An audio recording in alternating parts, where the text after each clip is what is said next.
All right. Hello and welcome, everyone. So before we get into today's video, we have a sponsor for today's video, and that sponsor is The Ridge. As you probably know from our previous spots, they make high-quality compact wallets out of metal and elastic, and I've used and loved them for years. But I've recently been fond of the premium Damascus steel style. If you'd like to get yours, you can head to ridge.com/Brozime and enter code Brozime for 10% off. And thanks so much to The Ridge for sponsoring us once again. All right. Hello, everyone, and welcome. So today we are going to be talking about farming actual Aya so that you can get your items from Farzia. This Aya, of course, can be turned in for whatever relic you want from the unvaulting, and you're going to need it to get the items from the unvaulting. That's pretty much how it works for the Resurgence. So we're going to talk about how to get as much Aya as you're going to need to get your items. You can, of course, pre-farm this stuff for any future weeks that are coming up, and I would suggest you do so you can get the items that you're looking to get immediately whenever that week happens, or, of course, finish up this week if you're still currently working on it. With that, we are going to talk about a few different ways and what the most efficient ways are, and there's also going to be a difference in effort between these different things. So, first and foremost, I want to talk about the most pretty just chill way to farm Aya, and that is doing the Deimos Tier 5 bounty. So, the Deimos Tier 5 bounty, you go to Deimos, you take the Tier 5 bounty, usually you're just going to public matchmake into it, or do it solo, that's also fine. It's not particularly difficult if you're an experienced player, and also you're going to get Deimos rep in addition to that, so if you haven't maxed out Deimos, this is a good excuse to do that as well. The Tier 5 Deimos bounty has a lot of good rewards, and I'm going to talk about why this is good for Aya.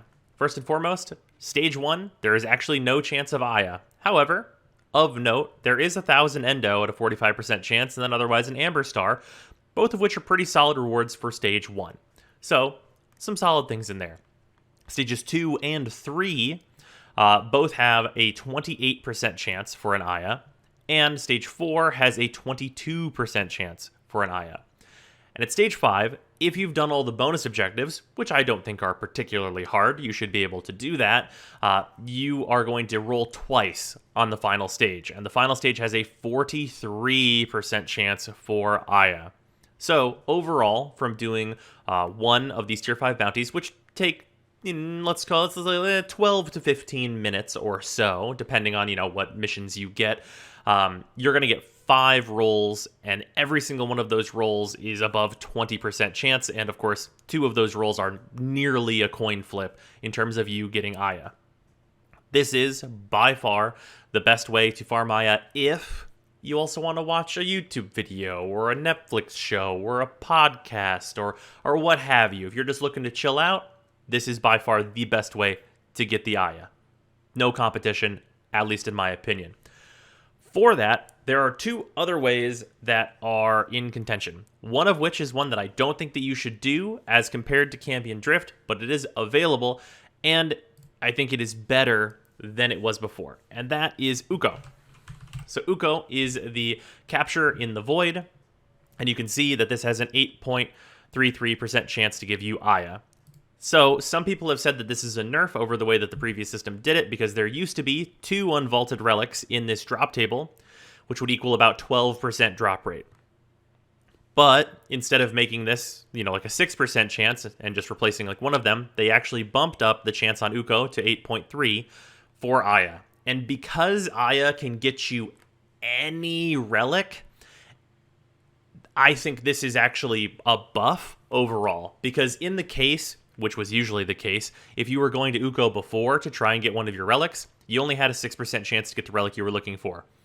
Now you have an 8% chance to get the relic that you're looking for, which is a buff. So you're not going to get the same quantity of just unvaulted relics in general, but you are going to get exactly the one that you are looking for if you're going to decide to run Uko captures. However, there are just better options than this. I think the consistency on Deimos is better than this, but if you want to speedrun Uko, by all means, it is a reasonable choice to make if you're getting these mission times down to like 30 seconds, which is absolutely doable if you're going to be running like Titania or whatever.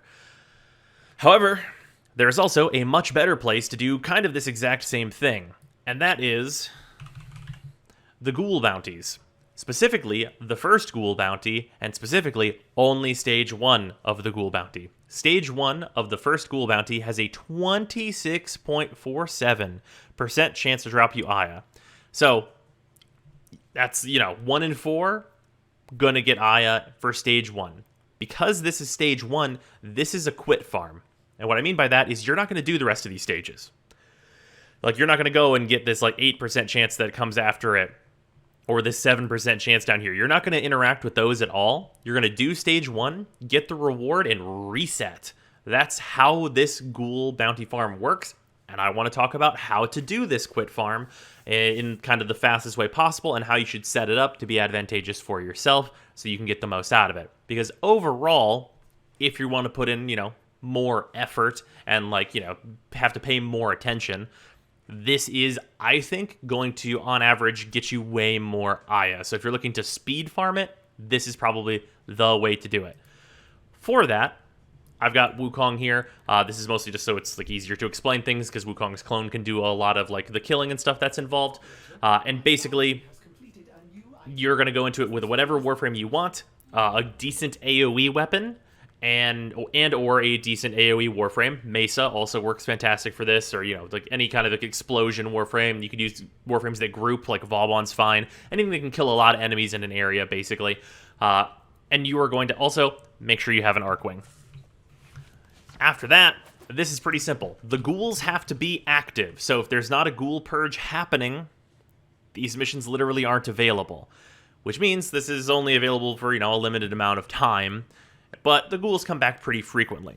So, not too worried about the frequency of it over the next couple of months of these different unvaultings happening. Probably going to be pretty often. With that, just go directly to the Plains of Eidolon. Just straight down onto the... Make sure I'm in solo. Straight down onto the plains, and there's a specific way that you have to do this. So, bounties on the plains stay the same when you load in to the instance.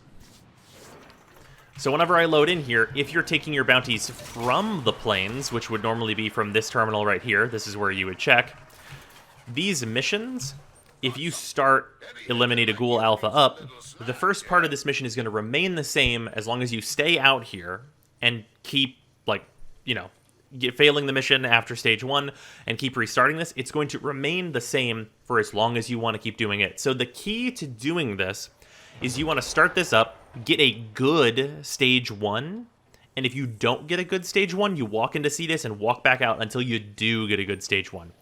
What is a good stage 1? A good stage 1 is whatever you can do the fastest. This shouldn't take you more than a minute and a half in order to complete kind of the whole thing.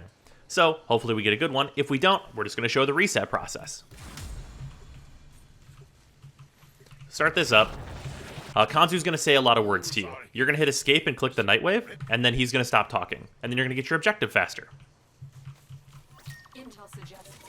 Perfect. Find the capture target. This is one of the best ones, because all you're going to do is see the capture target, take him down, capture him, and you're going to get your reward. This is actually the best one, because as you can see in our timer here, since we started this, it's been 20 seconds.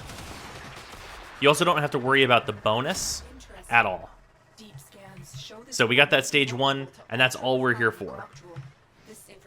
You can also skip the Lotus's dialogue to get your stage 2 a little bit faster. And the key here is you have to fly to the stage 2 and fly away. And whenever you fly away, usually just flying to this is far enough, but you might have to go further, depending on how close your objective is. And some missions don't have a reasonable fail range.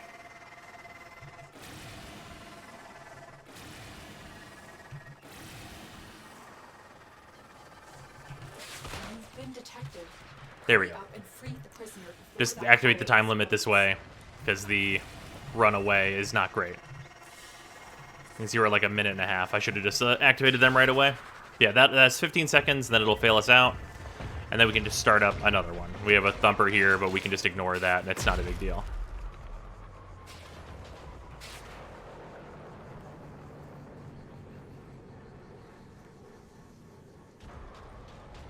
Okay. Bounty failed. Start this up. Obviously, we still keep the endo and everything, start this up. Activate this, skip everything. And it is a capture target once again. It'll usually move locations depending on what kind of objective it is. Sometimes it'll just spawn right in the same spot every time. But it'll vary very slightly.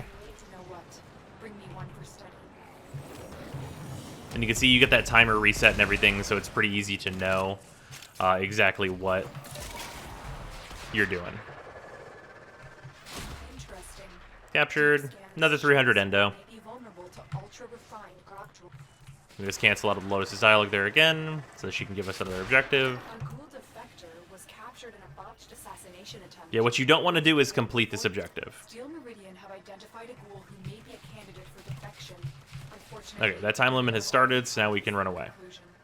And you can see just doing it this way has saved me a bunch of time just to get that timer started on failing.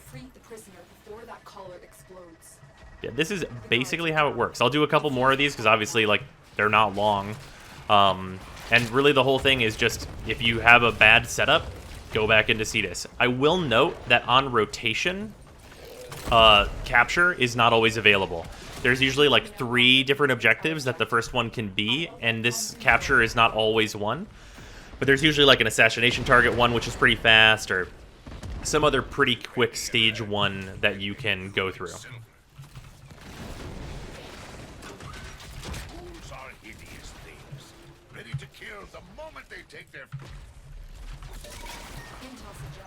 Capture target. Something makes these ghouls different from other veneer. I need to know what. Bring me one for study. Yeah, and obviously, like, this is like not even a very high level mission, so we're like fine here. Interesting. And there's Raya. Yeah, like I said, I mean, as you can see in the drop tables, it's like about a 26% chance, so 1 in 4 is going to be normal. A Ghoul defector was captured in a botched assassination attempt. Rescue. Steel Meridian have identified a Ghoul who may be a candidate for... Oh, no. My clone almost killed them. That would have been bad. Yeah, that's one thing to watch out for, is you shouldn't get out of your Archwing as Wukong, I suppose, because the Wu clone might just kill those guys. As you can see, like, this is like about 1.5 minutes a run. Now, the reason this is better than Uko is because there's not a loading in and out of mission time to be considered here. On Uko, you have to load in and out of the mission, and the mission might only take you 30 seconds, but with loading in and out, it's probably going to be more like 45, even if you're really hitting the speed. On this, it's going to take about, 1.5 minutes per one of these runs, but you get the benefit of more than triple the drop rate, which is just like double the time, triple the drop rate. That's obviously just worth it, I would say. So that's, an easy consideration to be made between Uko and this, I think.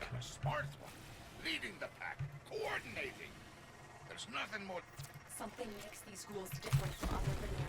I need to know what. Bring me one for study. Yeah, this is possibly like one of the best setups that you can do.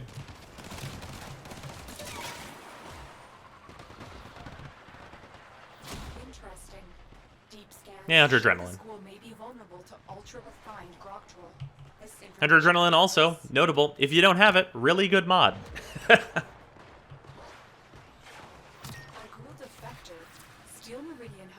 Just to fly down, make sure they can see me, and fly away. But yeah, if you're looking to get Aya and you want like a more high effort way to do it that is better than the Deimos tier 5s, this is that. But yeah, the Deimos tier 5s are a lot more chill. I don't really think I need to show a Deimos tier 5, just take whatever Warframe is like you like and is decent. Like, I mean, Mesa, Wukong, Protea, like Wisp, like there's so many choices, and that mission is so easy to match into to get like a full squad.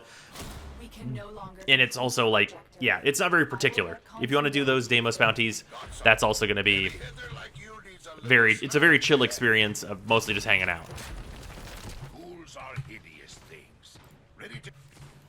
So yeah, I wouldn't worry about it too much, but this is the higher effort way that is also not always available, which is a thing to consider. So most of the time, I feel like people are going to be doing the Deimos bounties, but this is very available, and if you can get the right mission, it's quite good.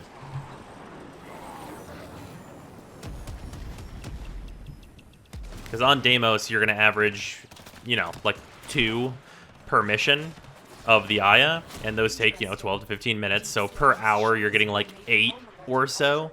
And this should be a bit better than that, because if 1/4 of your missions are going to be the reward that you're looking for, and you're only taking a minute and a half to do it, you see a lot more missions, and that reward that you're looking for is going to happen more often.